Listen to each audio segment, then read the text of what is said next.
The little red light's on. I think we are. Well, it is Wednesday the 18th. Thursday, far out. Thursday the... I think that was Wednesday. Thursday the 18th of June. And I am motivated to get myself going with jobs and businesses and business ideas and things like that. So, yeah, I thought I'd set up a slightly different view for the video today. And get about my planning of my day to get things done. Got a few things on my mind. Got a few things I want to get kicked off. Man, one of the most fun things though, just as an aside, I've got these old 8mm high 8 videotapes taken from the late 1990s into the early 2000s of home videos of the family. Oh my god, some of them are so funny. The kids I've got videoed. So Elizabeth and I, we videoed our kids as they were growing up, and oh my far out, I haven't seen these videos I think ever. So it's the first time to view them. It must be like 15, 20 years later. It is so funny. Anyway, I'll share some snippets with you guys as I get through them. I've got 10 of these, 10, and they've converted to DVD, which is not what I really wanted. I wanted them in .mov or MPEG or MP4 or some other format, because it means now I've got to convert the DVD to another format. Might even just do a screen capture. And share it that way, because the quality is not fantastic, so it's more the nostalgia and that kind of look of the format of the video, which I'm enjoying. But the content also is super funny. I guess it's super funny for me because I know the kids, obviously they're my kids, and just makes it that much more humorous. But you might find some of the stuff humorous as well. I want to make sure that the kids are okay with me sharing the videos that I'm proposing as well, to make sure they're happy with it. But super fun. So right now I'm just going to check through my emails quickly. What I do is try and do the emails once in the morning and once in the afternoon. Otherwise you can spend your entire day in emails and get absolutely nothing done. So this is kind of a productivity hack. The idea being, I'll share with you what I do to get things done. I'm reasonably productive. I can get most things that I want to get done during the day. It's just a matter of planning it out, ignoring all the other distractions, and concentrating on the 4 or 5, literally 4 or 5 at the most. Even that is too much. You should be looking at around about 2 to 3 things in a day to get done. Depending on the size and complexity. Sometimes just one thing or even half of a task getting done is okay. The idea, people often get carried away with 50 or 60 items on their list of things to get done. That's completely unrealistic, and you're setting yourself up for failure. So look at maximum 5, and those 5 things are generally going to be small. Like one of them will be a phone call, and then the 3 or 4 up to 4 things remaining are going to be things like, for me, I don't know, man, it depends on the task, but it could be dropping something off at the shops to organise to be done in a week or 2, and then you just make a reminder to follow up on that. Could be things like getting a document edited and submitted, like some kind of a formal statement of work or something like that. But even that, like, they take typically 3 to 5 business days to get done. So business days, I mean 8 hours of activity. So you spend 4 or 5 hours maybe on the first edit, get it reviewed. 2 or 3 days later, it's kind of finished. Then you submit that for approvals. And then people are busy, so that takes 1 or 2 days to get that looked at and approved. So that's the 3 to 5 working days of elapsed time to get it done. The actual physical time to get things done, the effort is going to be in the order of like I don't know, maybe 16 hours, between 8 and 16 hours. So it just depends on the complexity of the statement of work and the effort involved. So statement of work is just basically telling you what it is you're hoping to achieve out of a project or a task, and then the scope of that, so what's in, what's out of scope, how you're going to approach the problem and the resourcing that you might need, the time therefore you'll need to get tasks done, and a quick summary of the tasks and outline of the approach that you're going to take to get work done. So these are terminologies that are often used in project management at a formal level.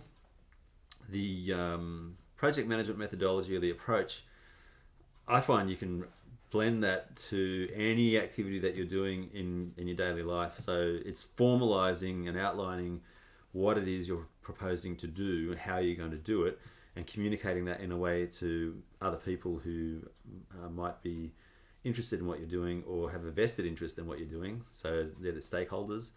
So the stakeholders need to understand your logic behind what you're trying to achieve for them, using their resources, or they're managing the resources that they're allocating you to do a task that they either don't have time to do or don't know how to do. So they're outsourcing that activity to project managers like me to get work done and get it done efficiently, which doesn't always mean quickly. It just means getting it done to a level of satisfaction that the major sponsor or stakeholders are going to hold you to account for. So if you say you're going to do a job in 3 months or a day, they're expecting it to be done in that 3 months or a day. So it's basically doing what you say you're going to do. Yeah, and it's a way of formalizing that so that people have confidence in your keeping truthful, I guess, being honest with what you're saying. And so the documentation is an attempt to satisfy that that level of quality, that level of confidence that people have in your abilities. So if you're a good talker, then you can obviously, kind of fool people into believing in your abilities and just try your best to get it done. If you're not a good talker, then you've just got to demonstrate that you can do what you say you're going to do from past work that you've done. If you've got the capability of being a good talker and you're able to get things done, then that's the best of both worlds. You really can win work and keep work going and do the work. And that's what I try and aim for. So COVID-19 has really pushed me around a bit. I haven't been able to land a project management job since March 20, which is, what's that, March, April, May, June. So it's almost 3 months now, far out. That's a long time. The longest I've been out of work was, I think, 5 months. It was over a Christmas period. So there was a lot of downtime for business over that time frame. This is typically the height of activity for businesses right now. So yeah, COVID-19 has really hit me hard. So I'm looking at all avenues now. I've got a lot of equipment on that table over there, which I need to list in Facebook Marketplace, which is one of the tasks I want to start properly today. I did some video work yesterday on a pool cover with a link to a new channel I've set up on YouTube so that I can show people videos of the items that I'm selling as opposed to still photographs. I think, man, video seriously is the future in so many ways. With 5G technology coming in, so I'm an IT project manager, so I keep up to date with what's going on with technology. I love technology. There's a massive diversion now. So from a 35mm film cameras through to, oh my God, I love this one. This is the EOS-M 35mm film camera with a 24-105 L series professional, love it, EF lens. it's just gorgeous. This camera, at the time, like this, I bought this for $1,000 about 2 years ago on eBay. It's not even the high speed, it's just the standard EOS-1, the very first one that came out. So this was produced in 1989, 89 I think, as a flagship film camera that the professional market was the audience for this camera. It does, I think, eight shots per second in high speed mode. And this was the flagship kind of camera that came out for the EOS series. So EOS was a brand new lens technology that Canon produced in the mid 80s, and this was the flagship thing. It was $8,000 for that body, just the camera body alone. So I picked it up for $1,000, and that thing is a beast. It is awesome. It runs off 10 AA batteries. You can get a NiCad rechargeable for it, but the 10A batteries, it's fine by me. I can easily change that out. I love that. So film photography, I love. But I've also got an EOS-m 3 for still digital photo work. This is really not good as a video camera, but I did use this for a long time as my main vlogging YouTube video camera, because I do normally short. I talk a lot, but short videos are fine with this. It doesn't overheat, but it gets hot. That's for sure when you do longer than like 15-20 minutes. But the main thing is that it's not really great quality video. It's not built for video work. It's kind of targeted for the vlogger, I think, the YouTuber. But it really isn't great at video. It's much better as a photographic camera. It's a 24.4 megapixel APS-C sensor, which would be the equivalent of about a 42 megabit full frame sensor. So it's pretty good quality in terms of the pixel count, and the color reproduction and the I guess just the color and things like that is really good. I really like this as a photographic camera. It's not a fast sport kind of professional camera in terms of getting fast frames per second. It only does, I think, 4 frames per second, which is slower than the film camera that I've got over there, the EOS-1.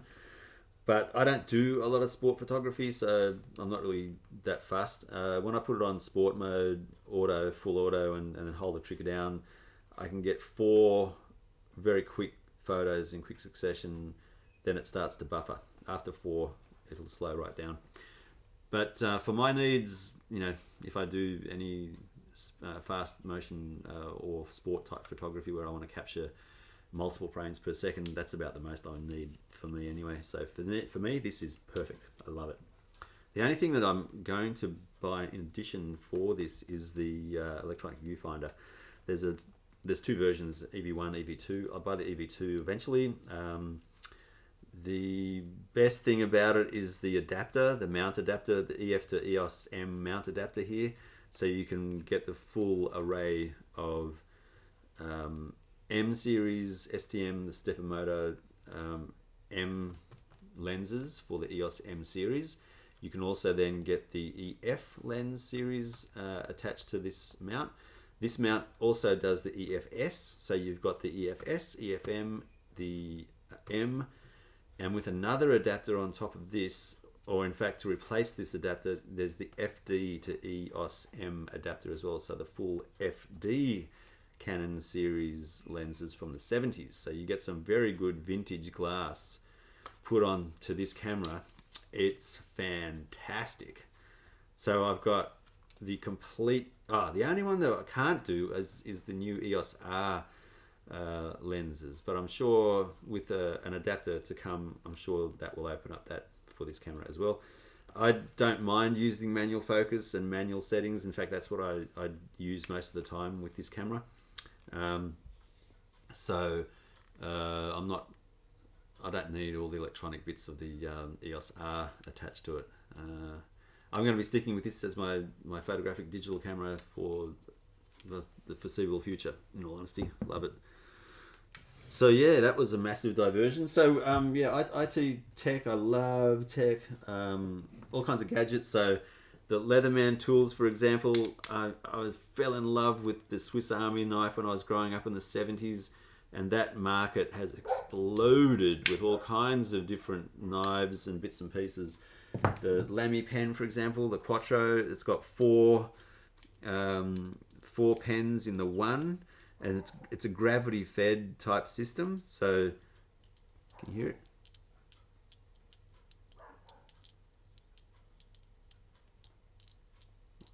When you spin that pen around, it's got the different inks inside, which you can then push out.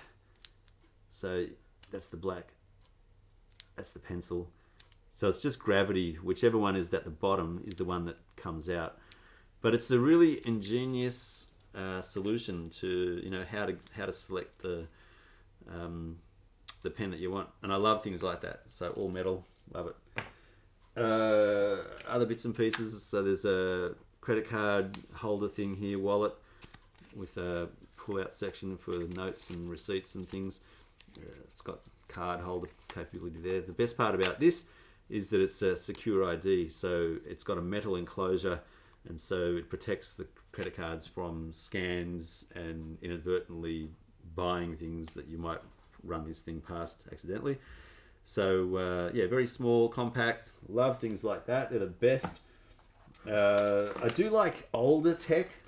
Like as tech comes out, the newer stuff gets so expensive that you can easily waste your money on stuff that you're not sure is going to be a great purchase.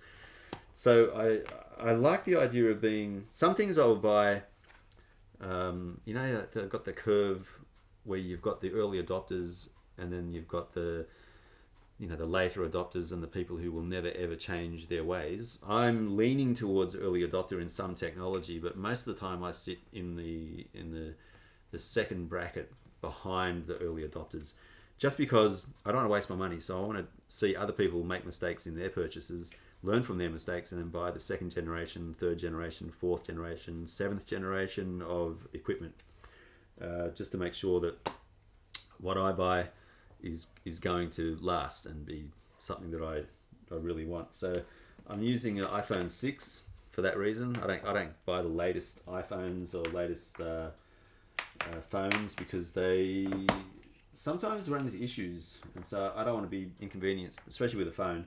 Cameras and that gear, I'll buy the first generation of camera gear, no problem, because it's not critical to my life.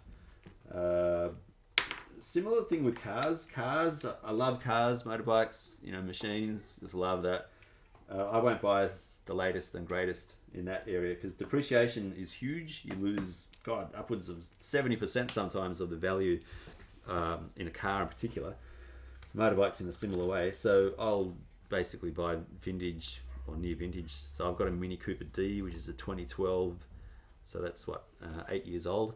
My motorbike is a 1998 BMW F650 Funduro. So that's like vintage, but yeah, I love it. It's for sale.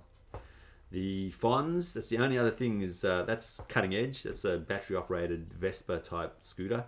It's got 2 batteries, 72 volt, good for 80 kilometer range at 80 kilometers an hour. Really good for the urban, getting around town, just zipping down to get bread, milk, whatever. Just love it. And it parks anywhere. It's as light as anything. That I bought brand new under lease, so I don't own it, but I manage it. Yes, that's cool. So yeah, how that fits in with IT project management is I take the same approach with projects. Is I will look at tried and true methods to get things done, so that I can try and get things done in an efficient manner without wasting people's time and effort and money. And I apply that to pretty much everything I do, or try to. So, like I said before, I'm going to go through my emails quickly, get this out of the way. There's a whole lot of little IT jobs. I'm looking at one, online IT operations manager. Looking for a IT operations manager with a passion for digital online excellence, Central Sydney location. So I'll apply for this one. Do an easy apply. This job market I've always taken the view that it's a numbers game,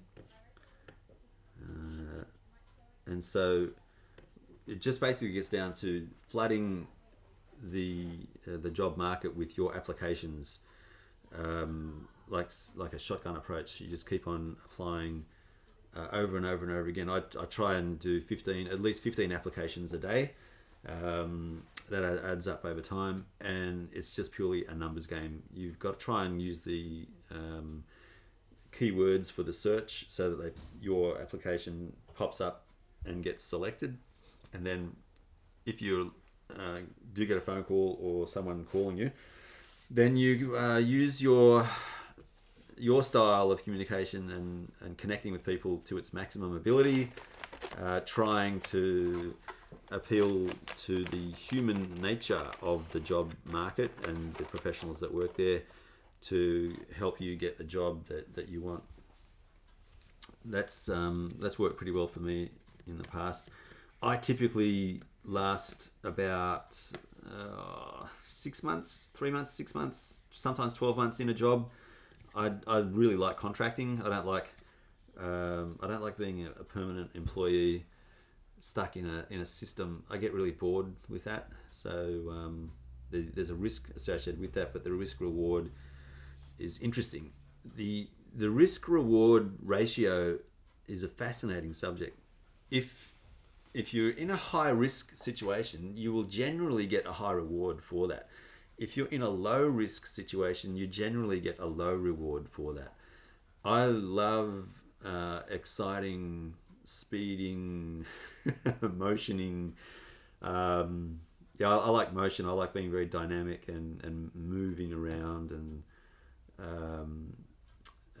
changing landscapes and things like that. So my whole personality is situated to more of a high risk, high return, like I said, changing environment. So I enjoy the busyness and then the downtime that the contract market supplies. The risk around there, of course, is you run into this kind of situation where 3 months no work, no income. But in the times where I am working, I get paid slightly more, so it should offset that downtime over a long period of time. Luckily, my wife is working full time. She's opposite to me. She's low risk, low reward, but the stability of that is that you just have that stability, regular income, and so she's helping me and I'm helping her. So she helps me through these downtimes. I help her through the uptimes in my career. I have zero desire to retire. I am never retiring.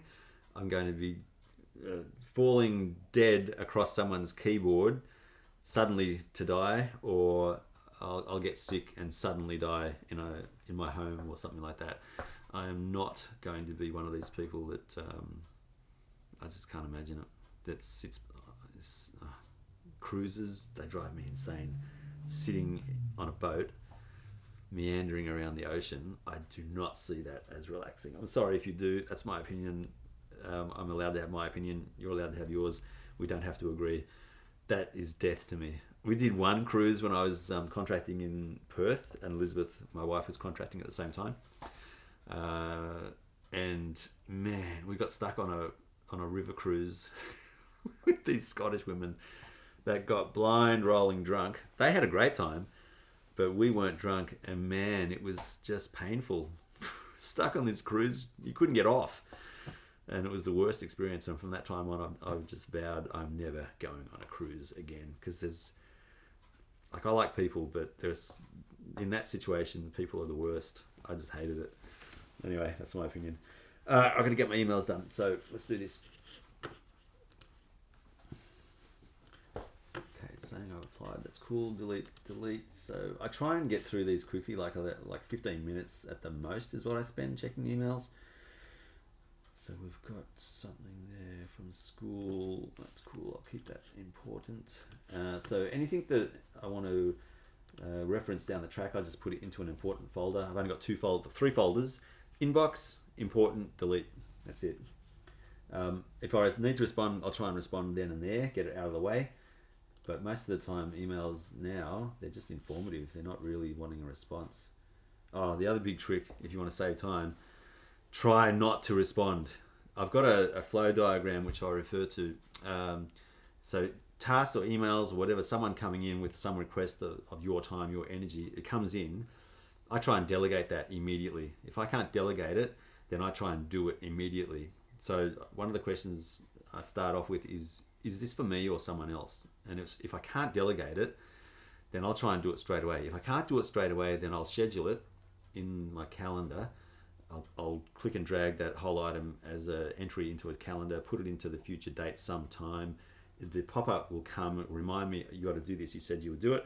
So then I try and, because I've allocated time for it, I should be aware that that time's set aside for something to do, so I shouldn't be double booked.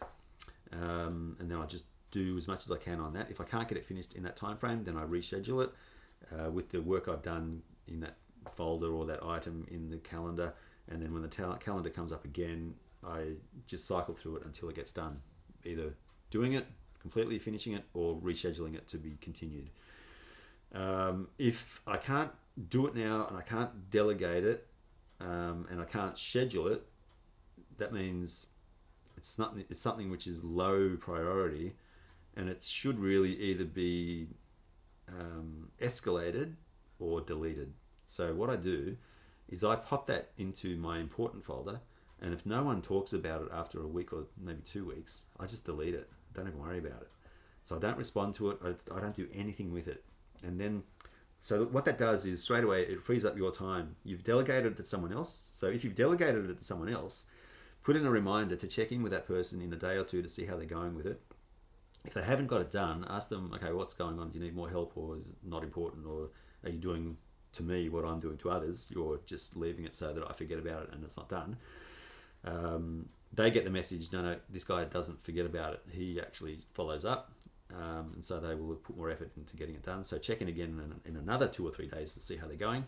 They should have either finished it or found new problems that you need to help them with to get through it, or it's taken longer than we both thought and they need more time to get it done. So then you just reschedule continuously and a reminder until it's done. So they're the ways I handle activities coming into me. You either you either delegate it or do it yourself. If you delegate it, you got to follow up. If you do it yourself, you do it or you follow up. And if it's not falling into that categories, then it's something which is not that important and could either fall off the edge and die naturally, or it'll get escalated to the point where you need to do something with it. So that's where a little bit of wisdom comes in to ascertain whether it's something which you think is going to become an escalated problem for you, or whether it's going to be something that you don't need to worry about. Sometimes I get it wrong and it comes back to bite me, but you just make a note of that. I keep a mind map of all the lessons learned in all my projects over the years. It's growing all the time, bigger and bigger and bigger. So those kind of gotchas, I document and see if I can learn from it. An example of that is in the early days in project management, people often oversee things like documentation, training, and the service desk delivery, which I'm talking about the support of technology that you implement. Those 3 categories come back and bite you big time if you don't think about it at the start of the project. So now I ask the vendors and people on my team, are you including documentation in your effort? If you are, then okay, tell me what the documentation entails. If you're not, then please, include that in your effort, because that will be needed definitely. The documentation side of things on how you put things together, why we've done what we've done, support documentation, who's going to support it, how, training and education, who's providing that, and what level of training. All those things need to be thought up at the front, the beginning of the project, and then it will minimize the amount of ahas and gotchas at the end of the project when it's painful to try and get more money out of people to cater for those kind of needs. So there's examples of the lessons learned that I've applied. There's a lot to it. So that's what I love about project management. You never stop learning. It's really cool. I love it. And I'm a lifelong learner. So like this video tech that I'm playing with now, or not even playing with, I'm actually making this real. This is going to happen. There's a lot to it which I'm enjoying, And like I said, the lifelong learning aspect is something very appealing to me. From all the studies I've seen, people in their old age who still have their mental facilities or faculties about them, they are the ones who don't drink a lot of alcohol, they eat well, they exercise well, and they keep their mind active by continuously learning and continuously being amazed at how the world operates, and trying to keep active mentally and physically. There you go, words of wisdom. Let's continue with this. Amazon, I've already gone over time because of talking about the way that I'm talking. I get emails from Seek and Career One. I don't bother with the suggested jobs in those emails. I keep it active so I can get an idea of the numbers of jobs, and it looks like the job market in IT is still pretty static. There's a lot of jobs which are being advertised and hasn't really decreased in any large degree from what I can tell. What has happened is that the number of people in IT out of work has increased, and so the competition now is through the roof, and the employers can pick and choose almost to the hair colour the preference of the person that they want to be working with them. So as always, it's very random. The whole planet, the whole universe, I've determined. I'm telling you, it sounds so what's the word? Opinionated. I am opinionated, so that's good. The whole universe, in my humble opinion, is random. Hence, statistical analysis and mathematical probabilities are really where we need to spend much of our focus in understanding why the world operates the way it does. Because it's a mathematical model, and it's very much like a bell curve. The 10% outliers on either side of the bell curve. So the bell curve is just like that, a bell. 10% on either side, they're the outliers. Pardon me. That's where mutations occur. That's where things like the coronavirus comes into existence. That's where you get the savants, the people who are gifted in understanding and working out things like mathematical equations, dates, flawless memories. And then the more unfortunate, the disabled kind of people, the ones who come into the world missing limbs or with major medical issues. That's where those outliers sit, and that's where change occurs. The 80% in the middle is where the norm sits. That norm that we consider normal actually over time changes depending on what happens with those two outlying areas, the 10%. That could either morph into enhancements and better outcomes in life, or can drift over into worse case scenarios. Like the pandemic fits into that 10% outlier, where it's not beneficial, it's actually harmful. And so the natural course of our living in this universe flows along that loose kind of bandwidth, if you like. The 80% norm changes over time. So the normal that we know of 10,000 years ago is now abnormal, and the normal that we are living in now in the future may either stay normal or change to be adversely bad or conversely beneficial, depending on the probabilities involved for those mutations to occur. This is very, very technical, I know, but that's the way my mind operates. That's my understanding of the way the universe operates.